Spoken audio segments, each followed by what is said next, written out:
अस्सलाम वालेकुम गाइस, मैं सर मलिक। आप देख रहे हैं मलिक वीज़। नमस्ते, सत श्री अकाल। कैसे हैं आप लोग? उम्मीद है कि आप सब लोग ठीक होंगे, मज़े में होंगे। हाजिर हैं एक और नई वीडियो के साथ। और आज की वीडियो ये है कि इंडिया ने 3 जर्नलिस्ट हैं वो अरेस्ट किए हैं। एक नेपाल से, एक चाइनीज़ वूमेन और एक इंडिया का जर्नलिस्ट। तो इनको अरेस्ट किया है कि इन्होंने जो इन्फॉर्मेशन है पास ऑन की है चाइना को। तो इस वीडियो को पहले देखते हैं और उसके बाद बात करते हैं। इस वीडियो को देखने से पहले आप हमारे चैनल को लाइक करें, सब्सक्राइब करें और दोस्तों के साथ शेयर करना मत भूलें। तो चलते हैं, देखते हैं वीडियो। जी हाँ दोस्तों, इस वक्त की सबसे बड़ी बिग ब्रेकिंग न्यूज निकल रही है भारत की राजधानी दिल्ली से।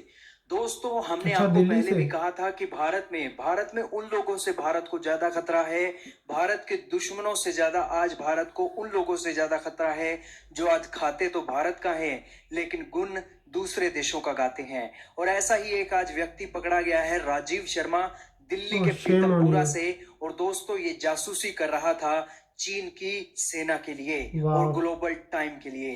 दोस्तों, राजीव शर्मा के बारे में आपकी जानकारी के लिए बताएं कि वही राजीव शर्मा है जो 40 सालों से एक रिपोर्टिंग का काम कर रहा है। जाहिर सी बात है कि 40 इसे साल जो भारत के एक मिनिस्ट्री ऑफ एक्सटर्नल अफेयर है, इसी के साथ भारत की सेना कैसे शर्म काम आनी करती चाहिए है, इसको इनकी यार वैसे। खुफिया प्रोक्योरमेंट के साथ साथ बहुत सी जानकारियों के बारे में इस व्यक्ति को पता होगा, क्योंकि ये व्यक्ति 40 सालों से रिपोर्टिंग कर रहा है। और दोस्तों, अभी ये एक फ्रीलांस रिपोर्टिंग का काम कर रहा था बीते कुछ सालों से, 2010 के बाद से।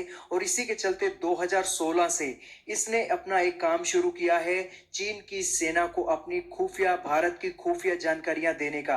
हालांकि दोस्तों, जो एक 2016 से इसने अपना रैकेट चला रखा है, उसी के चलते इसने अब तक 40 से 45 लाख रुपए अब तक एक ट्रांजैक्शन के रूप में इसके ऊपर दिखाए गए हैं।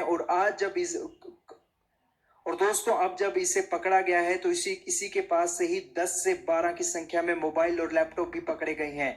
हालांकि दोस्तों, इसे पैसे कौन देता था? इसे पैसे देते थे चीनी महिला। और चीनी महिला को भी आज गिरफ्तार किया गया है। और ये चीनी महिला दोस्तों भारत की दवाइयां चाइना में एक्सपोर्ट करती थी और उस उधर से जो पैसा आता था उस पैसे को ये इन व्यक्तियों को देती थी, इन हवाला के नेटवर्क को देती थी। हालांकि दोस्तों, अभी बहुत खुलासा होना बाकी है कि आखिरकार चीन के अभी तो पास ऐसे कितने इनकी रिपोर्टर हैं जो इन्वेस्टिगेशन होगी, चीन फिर की पता चलेगा जासूसी कर सही। रहे हैं आज भारत में रहकर। वाकया में दोस्तों, आज ये भारत के उन रिपोर्टरों के लिए बहुत शर्म की बात है जो आज भारत के बिल्कुल अंदर तक एक जानकारियां तो हासिल करते ही हैं, साथ में अपनी जानकारियां पूरे के पूरे भारत को पहुंचाते हैं। लेकिन दोस्तों, ये बहुत एक सीरियस इशू बन चुका है, क्योंकि ये व्यक्ति आज भारत की जासूसी कर रहा था और इसी के साथ ही ये अपनी जो जासूसी है, जासूसी के चलते थाईलैंड, लाओस, उसी के साथ नेपाल के काठमांडू तक भी जा चुका है, विजिट कर चुका है। और इसी के चलते जो चाइनीज जनरल हैं उनके साथ बैठकर जो जासूसी जानकारियां हैं वो इसने इन देशों में जाकर एक वाह, दे दी हैं। दोस्तों, अमेजिंग। इसी के साथ आपकी जानकारी के लिए बता दें कि ये व्यक्ति आज इतना एक एक बिल्कुल भारत के लिए ऐसा व्यक्ति है जो भारत को खोखला कर रहा है कि इसने एक पैसों के दम पर आज भारत को बेच दिया है, कहना गलत नहीं होगा। हालांकि इस व्यक्ति को आज देशद्रोह की धारा लगनी चाहिए और इसी के साथ कड़ी सजा देनी चाहिए। लेकिन इसी के साथ जो चीनी महिला गिरफ्तार हुई है उसके ऊपर भी सख्त कार्रवाई करनी होगी। और दोस्तों, भारत सरकार को चाहिए कि अब चीनी लोगों को अब भारत में एंट्री ना दे। और जो चीनी लोग आज भारत में काम कर रहे हैं, कहीं वो तो भारत की जासूसी नहीं कर रहे हैं, क्योंकि दोस्तों आज चीन के लोगों का मतलब है कि ये दूसरी जासूसी कर रहे हैं भारत के अंदर रहकर। और इसी के साथ दोस्तों, आपकी जानकारी के लिए बता दें कि एक नेपाली व्यक्ति को भी गिरफ्तार किया गया है। ये नेपाली व्यक्ति भी इसी गैंग का हिस्सा था। और दोस्तों, ये खबरें सामने आने के बाद जरूर आपको भी झटका लगा होगा कि आज भारत और भारत की सेना और भारत की सरकार की खुफिया जानकारियां ये पहुंचा रहे हैं चीन में।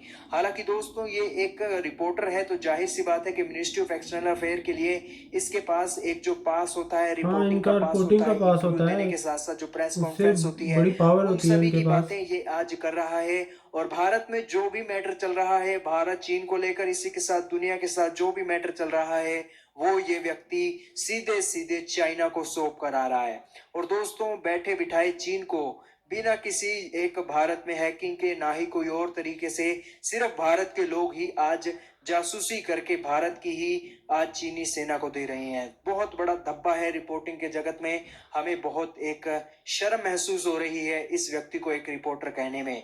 हालांकि दोस्तों, आपकी जानकारी के लिए बता दें कि आज इस तरह के रिपोर्टर के ऊपर एक कानून सख्त होना चाहिए। इसी के साथ ही भारत सरकार को भी इस गैंग का पर्दाफाश जरूर करना चाहिए। वहीं दोस्तों, विराम देते हैं आज की इस खबर को। सो गाइस, वीडियो देखिए। इस वीडियो में इन्होंने बताया कि 3 लोग जो कैपिटल है इंडिया का, दिल्ली से पकड़े गए हैं, जहां से बहुत ही अहम किस्म की जो इन्फॉर्मेशन ये शेयर करते थे, लीक करते थे चाइना को। बहुत ही अफसोसनाक है। जो चाइना की लेडी है उस पर तो मुझे इतना नहीं है क्योंकि वो थी चाइना की, और दूसरा नेपाली, उसका मुझे समझ नहीं आई क्या सीन है, उसका क्या चक्कर है इंडिया के साथ। और जो इंडिया का जर्नलिस्ट है जो 40 साल से इस शोबे में है, आप देखिए पैसों के लिए उसने अपने कंट्री को बेचा। मैं कसम से ये कहूँगा, मुझे इतना ज़्यादा दुख है, जितना आप लोगों को है उतना ही मुझे है। इसलिए कि जो बंदा अपने कंट्री का सगा नहीं है वो यार क्या यार, इतने सारे लोगों की ज़िंदगी आप दांव पर लगा रहे हो। इस तरह की इन्फॉर्मेशन जो लीक करते हो आप चाइना के साथ, और जो मीडिया हाउसेज हैं जो बात ही नहीं करने देते किसी को, ऐसा समझते हैं कि पूरी कंट्री यही चला रहे हैं। तो आप देखें ये जर्नलिस्ट है, अब सारे मीडिया को बायकॉट करना चाहिए और इनको भी चाहिए कि अकाउंटेबल ठहराया जाए इस काम में, और इनकी जांच पड़ताल भी होनी चाहिए। मेरे ख्याल से तो इसी तरह से होना चाहिए।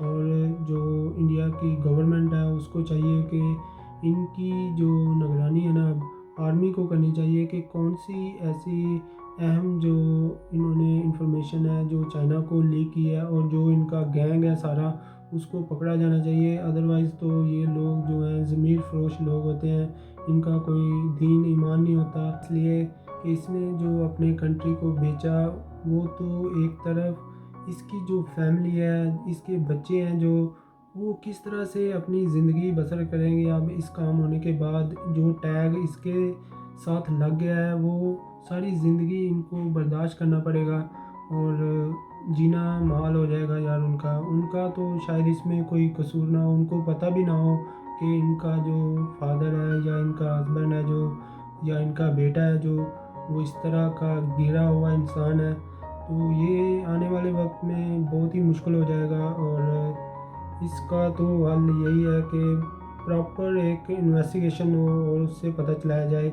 कि आखिरकार इस गैंग में कितने ज़्यादा लोग हैं और ये किस तरह से किन किन कंट्रीज़ के साथ ये मिले हुए हैं। सो गाइस, ये थी हमारी आज की वीडियो। आपको हमारी वीडियो कैसी लगी? अगर अच्छी लगी हमारे चैनल को लाइक करें, सब्सक्राइब करें और दोस्तों के साथ शेयर करना मत भूलें। तो मिलते हैं नेक्स्ट वीडियो में। अल्लाह हाफिज़।